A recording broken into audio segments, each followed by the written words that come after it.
sa Barangay Sabang Naik, Cavite. Ganda din bahay ni Sir Vino. Rolled up yan. Hi Sir Vin. Turn left, then turn left.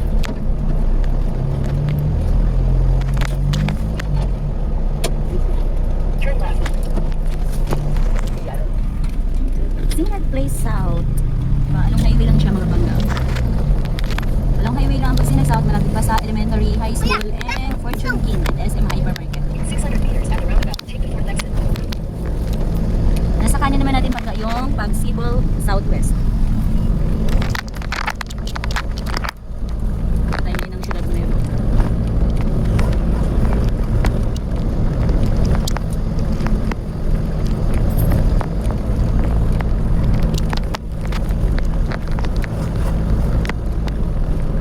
Alright, sa kaliwang side po, ayan na yung Fortune King and SM Hypermarket mga panggayan. So, pwede po siyang nakalin mula sa Pagsinag South.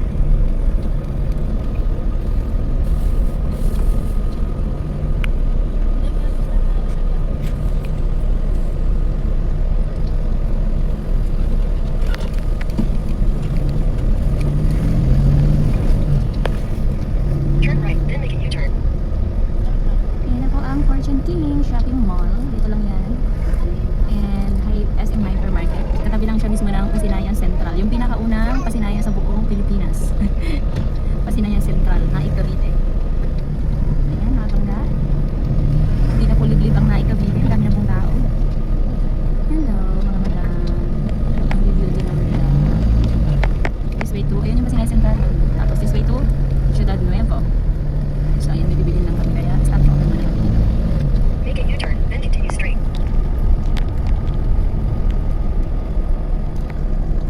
Alright, thank you for watching.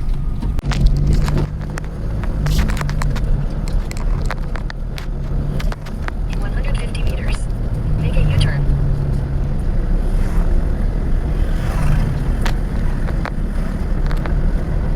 Make a U-turn.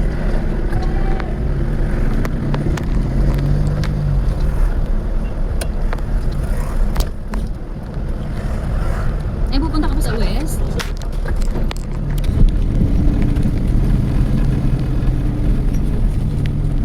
In 200 meters, make a U-turn.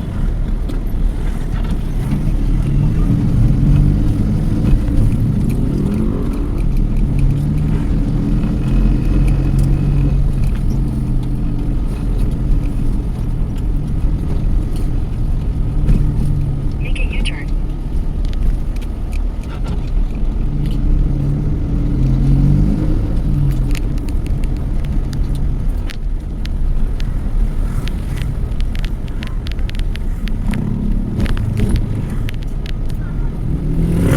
Meters, make a U-turn. Make a U-turn.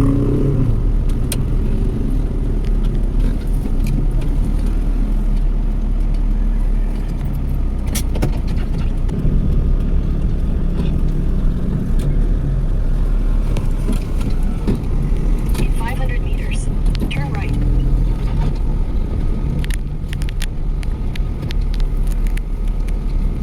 In 50 meters, at the roundabout, take the fourth exit.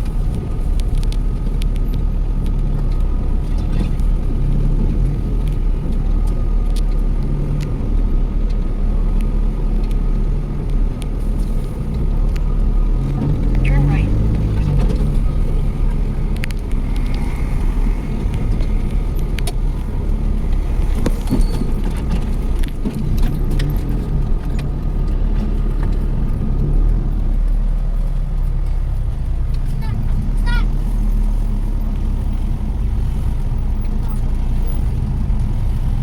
Wala din sa labas.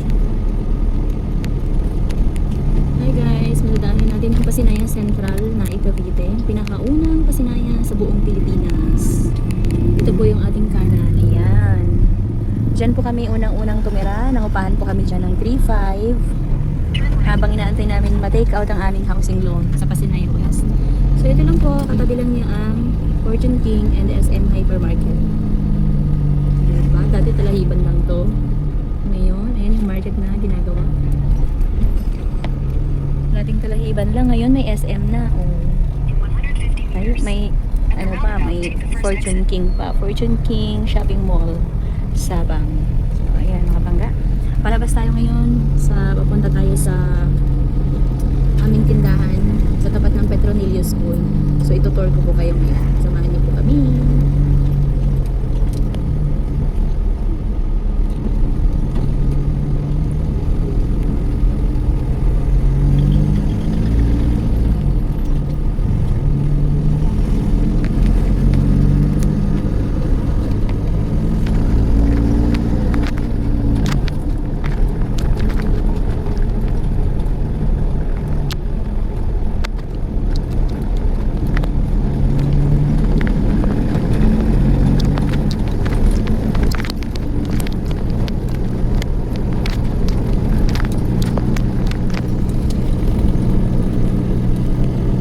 Ayan po ang Pagsibol Southwest, Pagsibol Phase 5.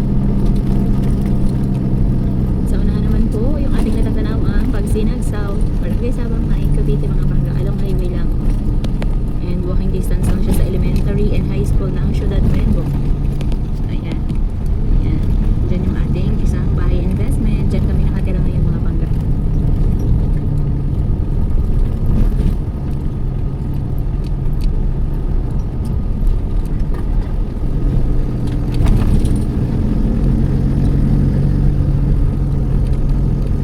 Alright, natatanaw na natin mga bangga ang high school ng Ciudad Nuevo. Yun.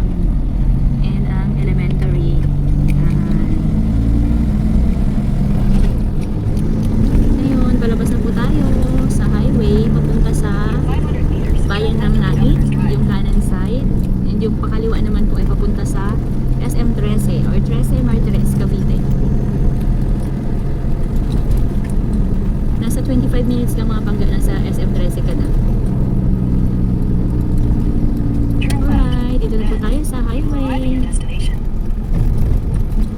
Pakanan po, papuntang bayan ng Naik, Tumaragondon ang turn natin. And yung pakaliwa po ay papuntang SM 13.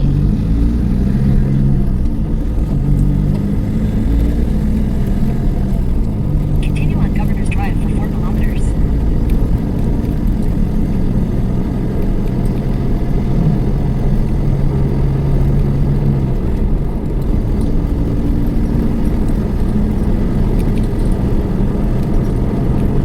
Diyan ako madalas magpagas mga bangga. Tapos ito ang Sterling Residences.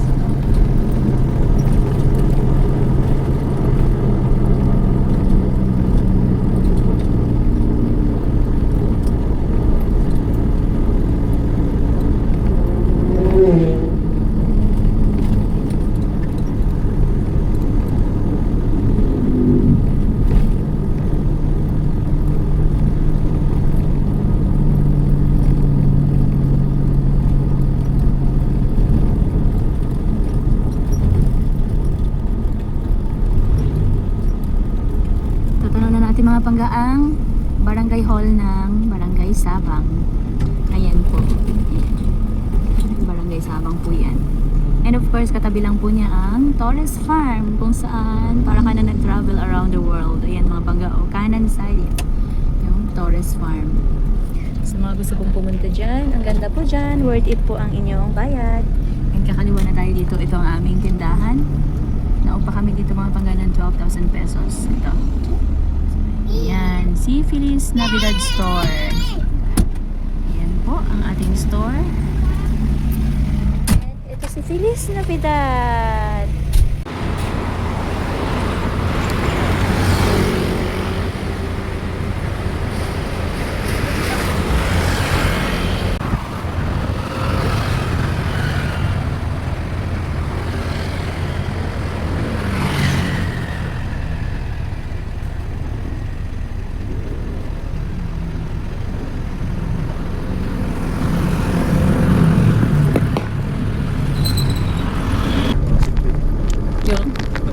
Hindi masyado kasi maraming walang masyadong mga company dyan sa loob eh, no po?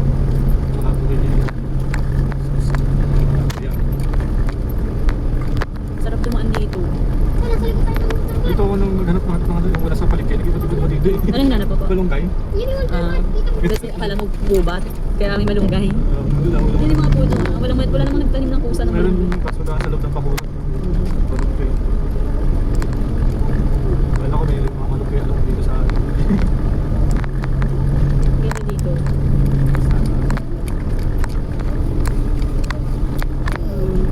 In 200 meters, turn right on Pantera Circle.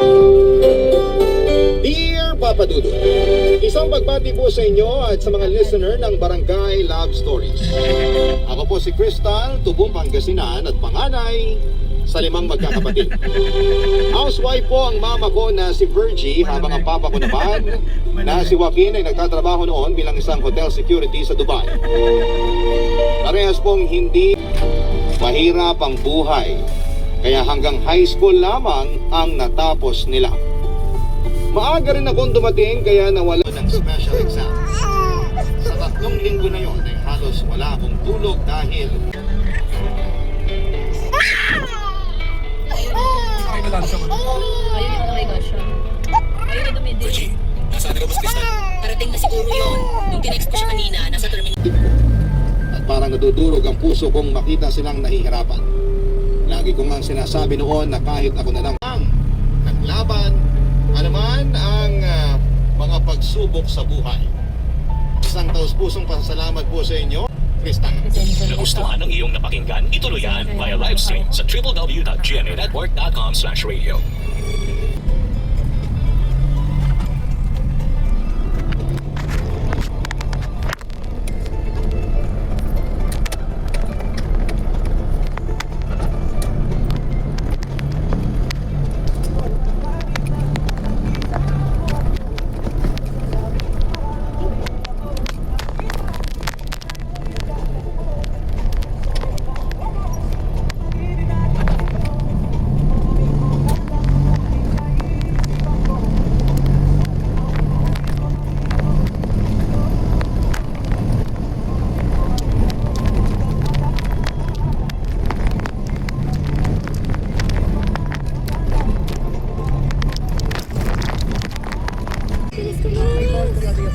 Close? Hindi, Open. Open. hindi yung ano. Open. Regular po. Hi guys, pauwi na kami na Cavite from Bulacan. Kung maisa-isa ang 5 hugis na liring lupain, pasyal tayo sa pagtutok ni Darlene Kai. No. Ay, ano pa ang tao? Nakapatay ata. Hindi, buhay. Buhay. Mga tubo lang.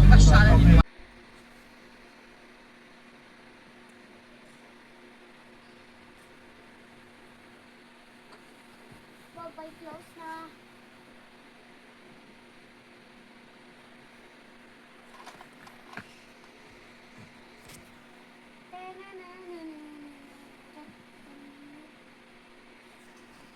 Bye-bye. Tato. Yes.